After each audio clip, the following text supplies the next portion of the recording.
We direct your attention to the man with the sleek leather briefcase. His name, Dr. Mallory Craig. Thanks, bud. Occupation, psychologist, newly employed by the Crestridge Sanitarium. For the last 2 weeks, he has been visualizing his first day, looking forward to it with eager anticipation. But there's a terror behind those cold institutional walls that nothing in his education has prepared him for.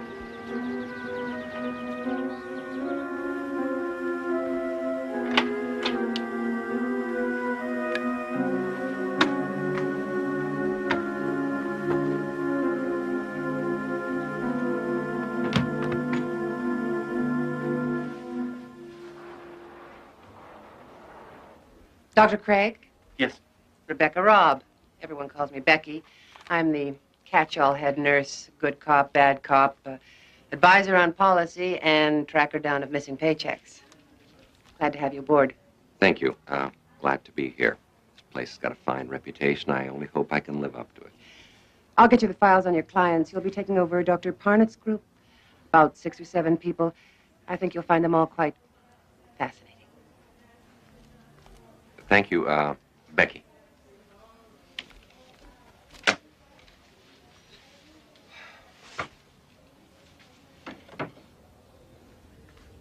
Becky, can I see you a second? Sure. What can you tell me about this patient? Name of Sharon Miles. It says here she committed herself. That's correct. Although Dr. Parnett thought there might also have been some family pressure to check in. It also says she refused to leave the house, was constantly rearranging furniture in strange ways, and refused to sleep anywhere but in a plain white room. Still does. Since she's been here, she's repainted her room, I guess about half a dozen times by now. Anytime there's a spot or a crack. Dr. Parnett said to let her do it. It might be good therapy for her. She dresses only in solid colors and refuses to leave her room except for meals and counseling sessions. And then only with difficulty. I've never heard of anything like this before. What's her attitude? Frightened. Doctor, in my 10 years as a nurse, I've never seen anyone so completely, utterly terrified. Of what? I don't know.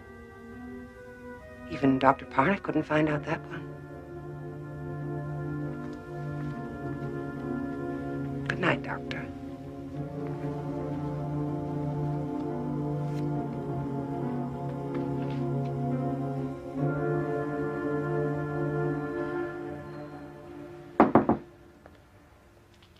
Hi. I know it's a little bit after office hours, but I thought I'd pop by and say hello, if you don't mind.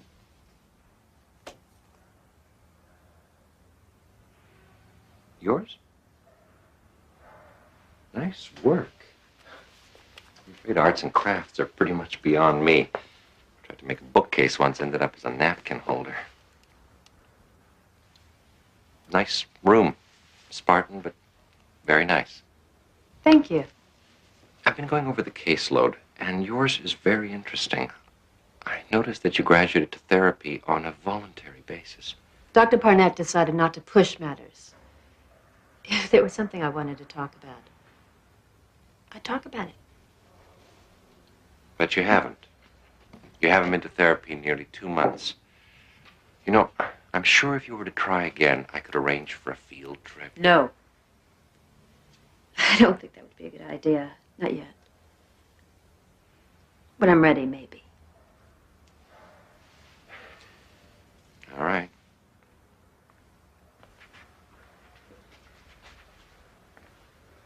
But if you should ever feel like talking, I think you know where to find me. Good evening.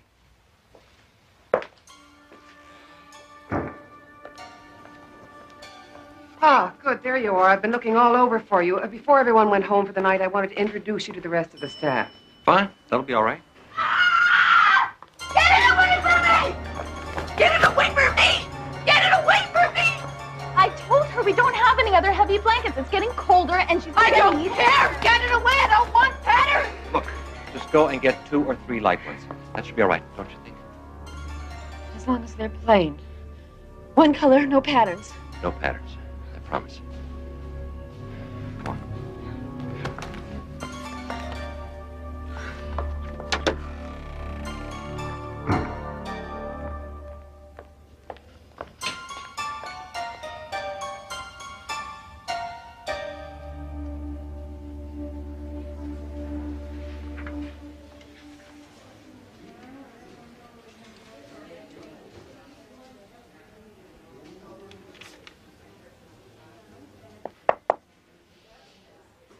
Guess I didn't make a very good impression last night. I want to thank you for what you did. The staff gets a little impatient with me at times. All forgotten. Thank you. But it would help me tremendously in the future if I understood why you were so concerned. Hey, Doc. Haven't you heard? Nobody in here but us loonies. We don't have to have reasons for what we do. I disagree. And for what it's worth, I don't think you are a loony. Scared, yes. And I'd like to try and help. Talk to you for a while. All right.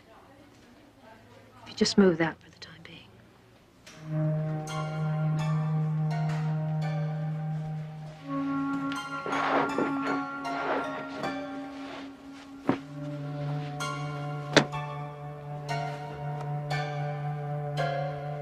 After I finished college, I met Jeff. And we got married about a year later. And we had a boy, Bobby. He's 7 years old now. And I don't hate my mother or my father, and I never wanted to sleep with my brother. And I wasn't frightened by a checkered sheet when I was a little girl. But you were frightened last night. I saw you. You were terrified by that blanket. No, not the blanket. The patterns. Why?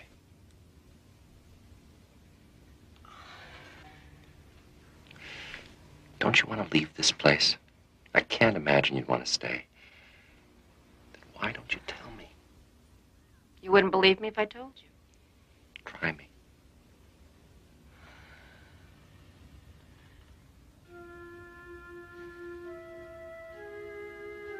You ever look closely at patterns, Doctor? I mean the kind of patterns you find in wallpaper.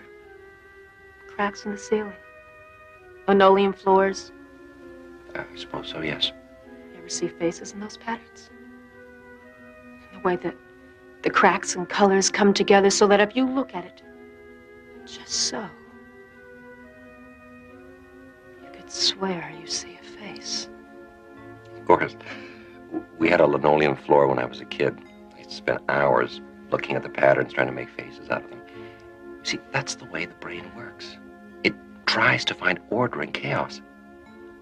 Given the chance, the mind plays a game of connect the dots with whatever it happens to be looking at the time.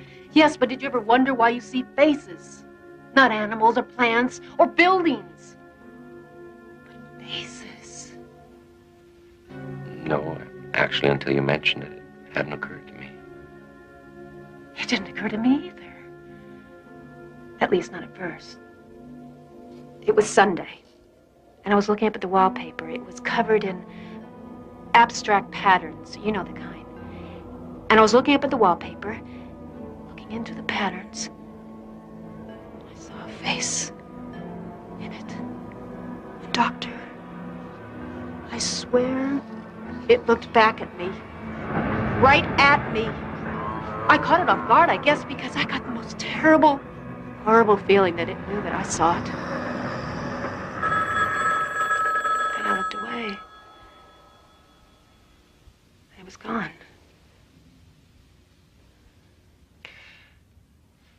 Perhaps you only thought the face was looking at you. No. No!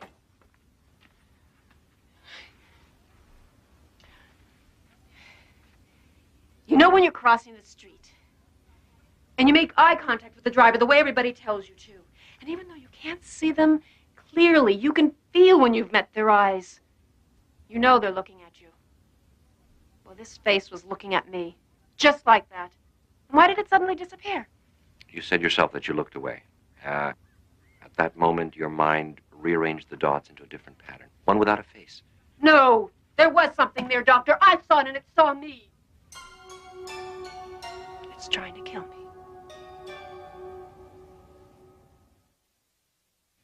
I saw a face in it. And Doctor, I swear it looked back at me. Right at me. I caught it off guard, I guess, because I got the most terrible, horrible feeling that it knew that I saw it. Then I looked away. And it was gone. Staying late? No, I was just leaving. Well, I hope you brought your coat. Looks like we're heading into the rainy season. Good night, Doctor. Good night, Becky. You said yourself that you looked away. At that moment, your mind rearranged the dots into a different pattern, one without a face. No, there was something there, Doctor. I saw it and it saw me. It's trying to kill me.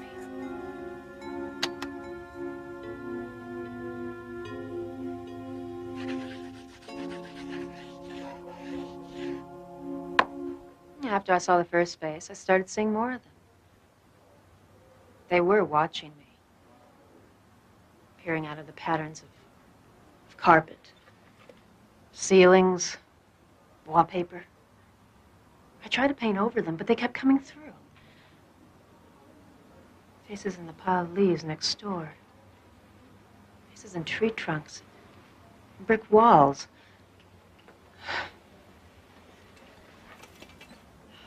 Faces in the doodles of my 7-year-old son. My clothes. I had to stop wearing patterns. That's why I don't allow patterns in my room. That's how they come through. As long as they're out of range, I'm safe. Sometimes I get the feeling that I hear them talking, whispering about me, trying to decide what they're going to do about me. You keep saying they. Who are they? I don't know. Sometimes I get the feeling that they're looking in from someplace else, someplace parallel to this, that only intersects us at certain points. I get the feeling that they're old. Very, very old. What do you think they would do to you, finally, if they got you alone? I don't know. I try not to think about it. And I'm not going to give them the chance to find out. Did this have something to do with your decision to commit yourself? I'm awfully tired, Doctor. Can we pick this up? Will you tell me tomorrow what happened? Sir, come back!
Don't resist us.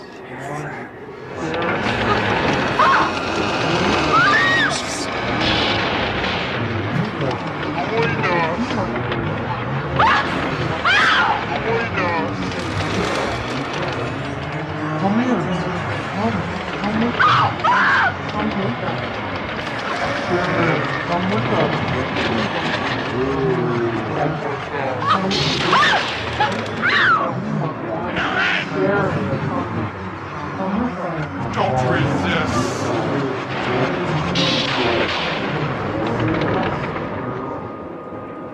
Bobby!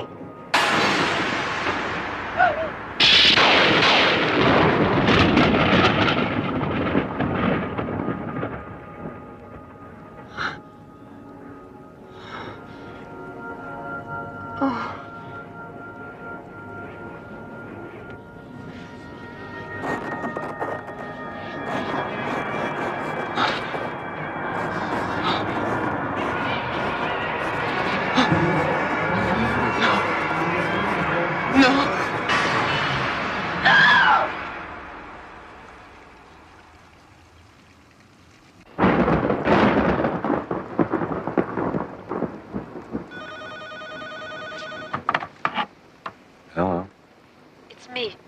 Sharon.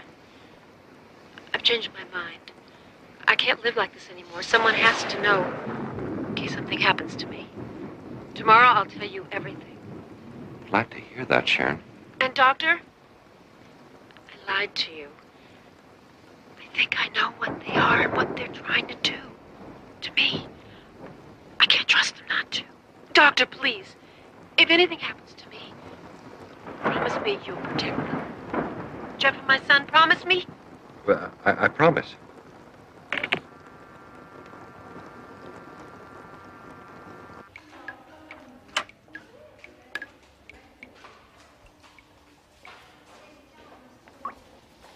Good morning, Doctor. Pardon the bucket. We had the roof fixed last winter, but it still leaks a lot. The bucket's all over the place. A storm that big always agitates the patients, and last night was a doozy. Around midnight, we had everyone quieted down, except for your favorite patient. Sharon? What happened? Well, she just started screaming right in the middle of the night, screaming and pounding on her door, trying to get out. Kept saying she wanted another room, that she had to get out. Did she say why? Well, she was hysterical. Any other night, we'd have given her another room, but you know how crowded we are. She was too disturbed to let her wander around, so we had to lock her room. I called for another nurse to help sedate her. She really fought us, too. Why didn't you call me? Well, we were going to, but she quieted down. We didn't want to disturb you.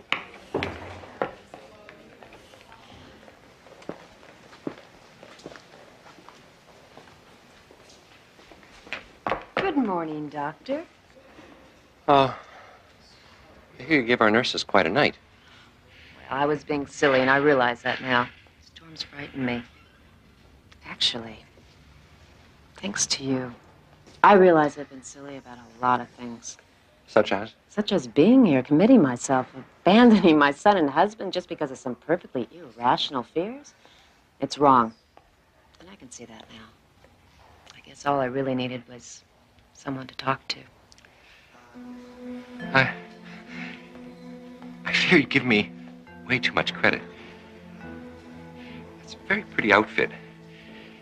Very intricate patterns, I thought. Just one more sign that all is well.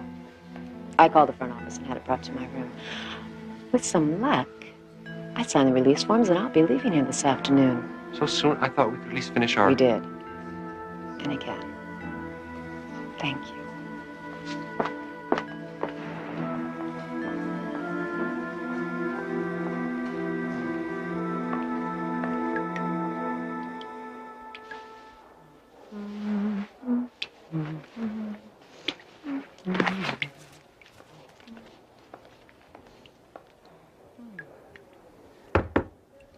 Cab's here. Thought I'd help you with your bags. Thank you. Besides, I couldn't just let you go without saying goodbye, could I? No, I suppose not. All the help is quite appreciated. Oh, please.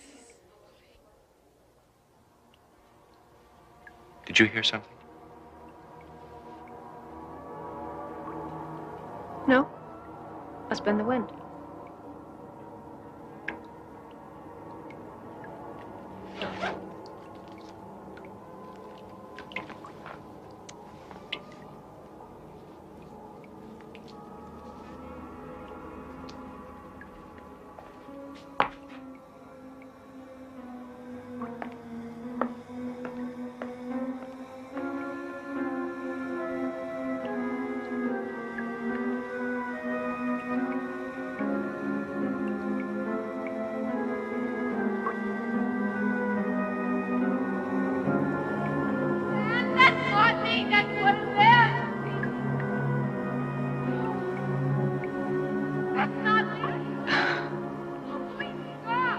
Next time you're alone, look quickly at the wallpaper and the ceiling and the cracks on the sidewalk. Look for the patterns and lines and faces on the wall. Look, if you can, for Sharon Miles, visible only out of the corner of your eye or in the Twilight Zone.